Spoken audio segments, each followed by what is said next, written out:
Hey everybody, Rich Lovell with the Vacaville Baseball Barn, Master Instructor of the Epstein Hitting System and Online Hitting Academy. If you haven't done so already, hit the subscribe button, notifications button, and if you like the video, give a thumbs up at the end. Don't forget to share it also. So I did a previous video on what's the #1 hitting flaw, and I've changed my mind somewhat on that from bat drag to sequence. So in this video, I want to go a little bit deeper, a little more detailed in sequence, and what does that actually mean? And let's do this from taking a stride, all right, as opposed to a no stride type swing.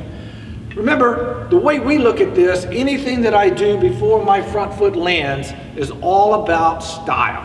I might have a really big high knee kick or whatever it is, but once I land into my front foot, my thought is I'm trying to keep my hands back as long as possible.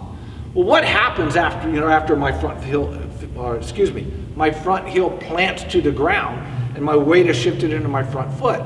Well, as I'm pushing into the ground, creating ground reaction force, everything basically stops, forward momentum right there, and then everything else behind my front leg begins to travel forward. Well, what sequence does that happen?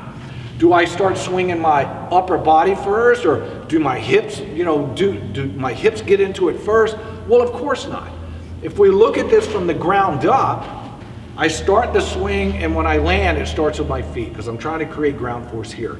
My back foot isn't going to do a whole lot itself, but there are some actions it's going to take because of other things above it, all right? So my back knee pinches in, I'm in my launch position here, and that momentum is going to continue going forward or circular or rotational. I've stopped my forward movement, my head's going to stay still, and then my knee pinches in from here. My hips have opened up a little bit. And then from there, my hips are going to continue to turn. And I'm going to get to a point to where I can't continue forward without something happening, me either stopping or the next component somewhere between my hip and my core begins to continue to turn.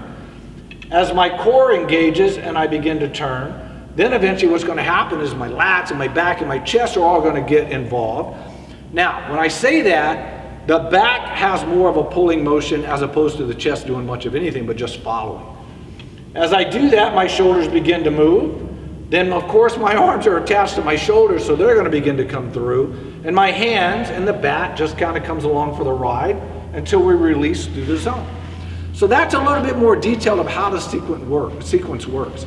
If I become out of sequence, that means that I'm beginning my upper body a little bit before my front foot lands, and I land in more of an open position, and you'll see that my front shoulder's open too.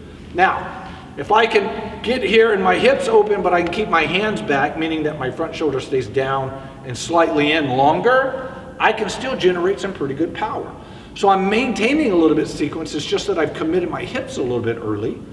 But if I can maintain my upper body, once my hips get open and continue that sequence, I can maintain power.